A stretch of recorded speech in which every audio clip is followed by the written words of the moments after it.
Jadi bagi saya puisi itu adalah sesuatu oase yang menghantarkan saya pada step-step kehidupan. Bahkan puisi membawa saya ke Eropa gitu kan.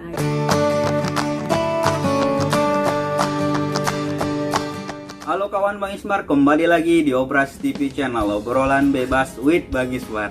Obrolan paling bebas, paling santuy. Oke kawan Bang Ismar, pada kesempatan kali ini kita telah kedatangan tamu yang sangat spesial, yaitu Kakak Edrida Pulungan. Iya. Assalamualaikum teman semua, selamat sore hari ini. Salam juga untuk teman-teman ya, penggemarnya Bang Ismar ya. Kawan-kawan Bang Ismar Kak. Kawan-kawan Bang Ismar se-Indonesia.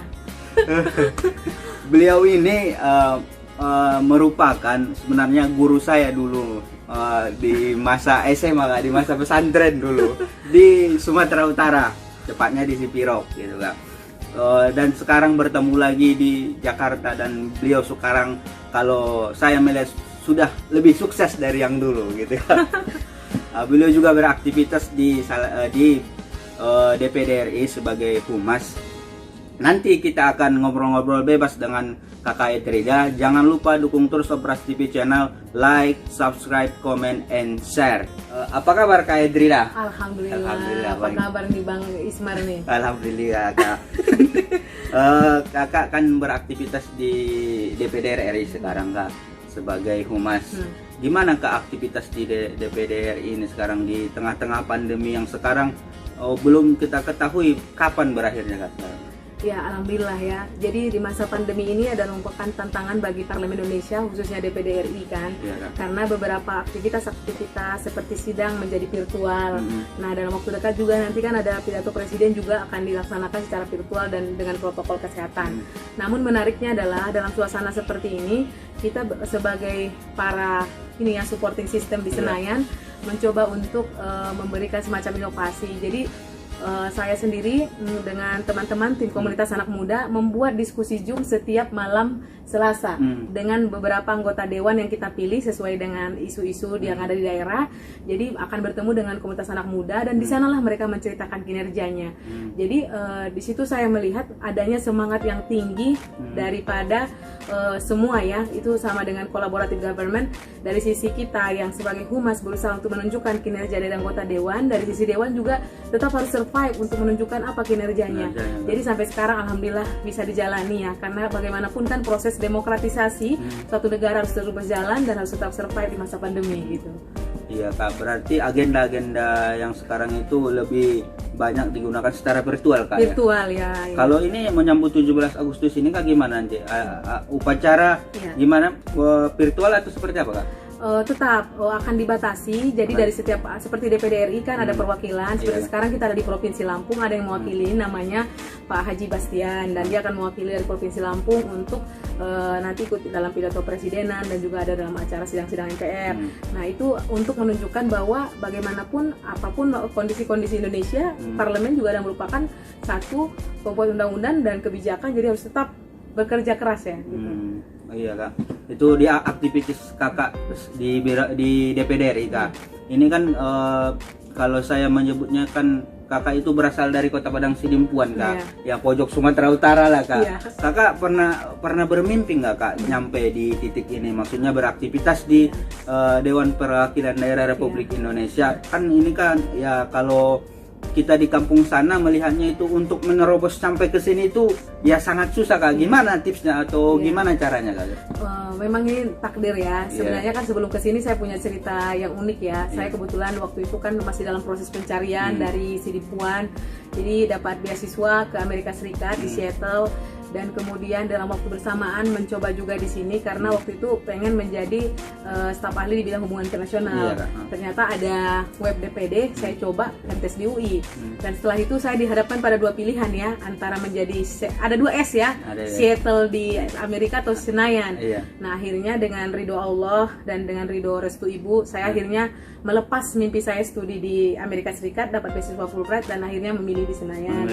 Tapi setelah saya pikir-pikir, alhamdulillah, karena semua ilmu yang kita dapat dulu bisa kita implementasikan di sini, dan bisa kita suatu saat ceritakan ke anak cucu bahwa sebenarnya walaupun ini pilihan ada juga pengorbanan kan. Tapi syukurlah di masa itu ada sekitar mungkin 700 yang ujian, yang diterima cuma 45. Gitu Kak. Kakak juga kan selain di Humas DPD RI, banyak aktivitas-aktivitas atau organisasi yang kakak ikuti, terutama organisasi kepemudaan baik dalam negeri ataupun luar negeri Kak. Itu sebenarnya kakak tertarik ke bidang itu, misalnya aktivitasnya seperti apa sih Kak misalnya itu Kak? Itu sebenarnya bermula dari waktu waktu SMP kan sudah ikut jambore daerah di Sibolangit, jambore nasional di Cibubur. Jadi pertama kali ke Jakarta Cibubur 96, kemudian pas Kibra 99, terus perwakilan pemuda ke Australia kan. Jadi lama-lama terbentuklah karakter kepemudaan itu. Dan setelah itu kan walaupun masih berproses, karena saya kan walaupun kerja sambil kuliah dulu ya S2 di hubungan internasional Paramadina, ternyata sisi aktivis kita itu di zaman dulu, aktivitas kita itu membentuk kita menjadi yang sekarang gitu. Jadi cara membagi waktunya terkadang walaupun masih bekerja, belajar, tapi masih membangun komunitas-komunitas anak muda. Dan ternyata di tahun 2018 saya terpilih menjadi kader bangsa mewakili DKI. Nah di situ dikumpulkan anak-anak muda Indonesia yang sudah berkontribusi, dan sebenarnya cikal bakal ini dari 2012 namanya Indonesian Changemaker. Saya mewakili juga waktu itu Kang Ridwan Kamil lah yang penggagasnya. Jadi kalau jiwa muda itu ada sesuatu yang memang sudah ada gitu. Sudah ada Kak ya. Selain jiwa muda, kakak ini juga sebenarnya jiwa seninya sangat tinggi, dan sebagai sastrawan juga banyak puisi-puisinya yang sebelumnya juga saya Bang Ismar cek itu udah ada di beberapa media-media ternama.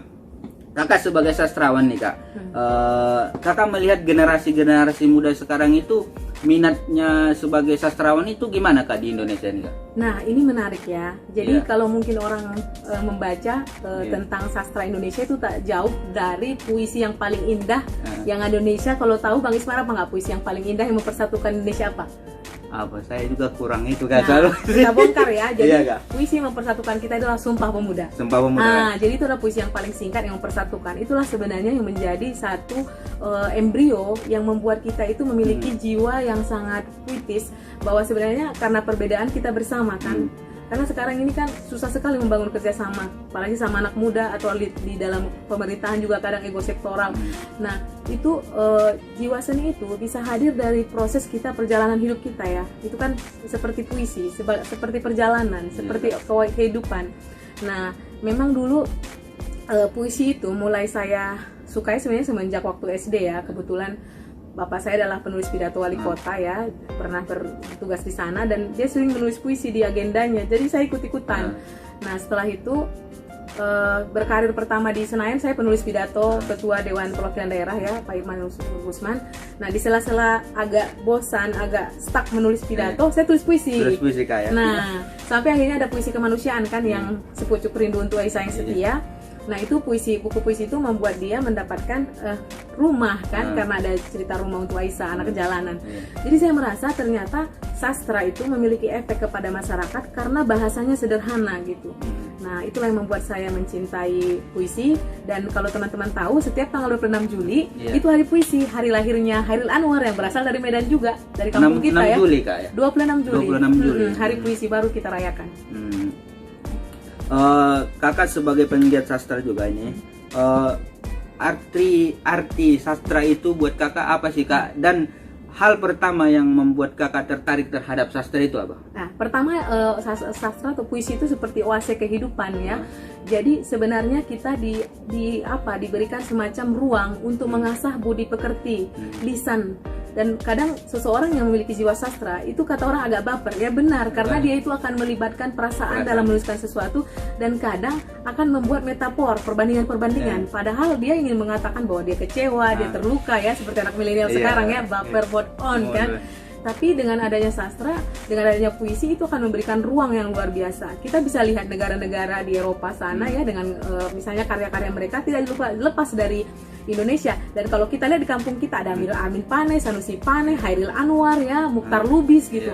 Kita itu gudangnya orang-orang yang halus budi bahasa dan mencintai seni gitu. Bahkan kalau tahu puisi-puisi Hairil Anwar itu kan, aku ingin hidup 1000 tahun lagi, tuh menceritakan bahwa mimpi dia melihat Indonesia di masa depan gitu, walaupun usianya masih muda. Jadi bagi saya puisi itu adalah sesuatu oase yang menghantarkan saya pada step-step kehidupan. Bahkan puisi membawa saya ke Eropa gitu kan. Nah itu dia. Iya Kak. Pertanyaan terakhir lah Kak.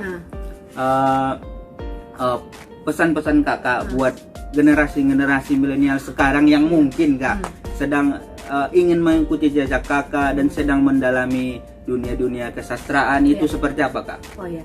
Jadi kan buat teman-teman semua ya, kawan-kawannya Bang Ismar di seluruh dunia, di luar negeri, di Kak. pelosok daerah, di perbatasan gitu. Jadi gini, kita ini memiliki ruang yang sangat indah untuk menciptakan karya-karya seni. Kita tinggal di satu negara yang berada di antara Katulistiwa dengan banyaknya lautan, suku-suku, pulau. Dan juga kita adalah negara yang punya hutan yang paling luas. Jadi bisa bayangkan itu adalah laboratorium untuk kita menghasilkan karya-karya sastra. Dan bagi teman-teman, jangan menganggap bahwa karya-karya itu sesuatu yang tidak punya nasib ya. Dia akan punya nasib. Sama dengan mungkin karya saya, Pesan Damai Bumi, sudah membawa saya ke undangan Paris Peace Forum ya, pertemuan perdamaian dunia.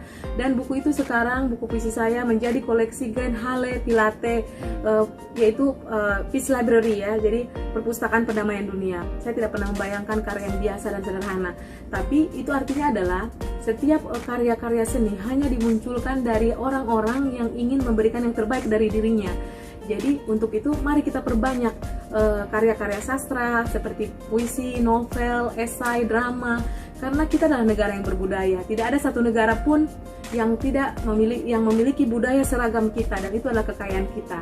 Nah, untuk itu kita tunggu, dan saya adalah founder Lentera Pustaka Indonesia. Silahkan dilihat di Instagram, nanti bisa kirim-kirimkan puisi atau novel, dan nanti bisa juga ketemu dengan Bang Ismar yang juga tertarik dengan dunia sastra. Kita bisa sama-sama menggiatkan lagi sastra yang ada di Sumatera Utara ya, karena kan orang yang paling besar memang orang-orang negara yang besar, negara yang mencintai pahlawannya. Namun negara-negara yang memiliki cita rasa budaya yang besar adalah orang-orang yang mencintai sastrawannya. Oke kawan Bang Ismar, begitu tadi obrolan kita dengan Kak Etrida Pulungan, obrolan yang sangat-sangat hangat. Masih banyak sebenarnya pertanyaan-pertanyaan yang perlu kita tanyakan terhadap kakak ini, namun waktu kita tidak memungkinkan untuk ngobrol panjang lebar. Mudah-mudahan dari obrolan singkat ini dapat memberikan manfaat buat kawan Bang Ismar dimanapun berada. Jangan lupa dukung terus Obras TV channel, like, subscribe, comment, and share. Terima kasih Kak atas waktunya Kak Etrida. Mudah-mudahan ada Kak episode selanjutnya di obrolan-obrolan selanjutnya Kak. Terima kasih pada Bang Ismar ya, salah satu tokoh muda kita yang dari daerah juga memberikan semacam ruang kreativitas untuk kita semua. Horas, assalamualaikum.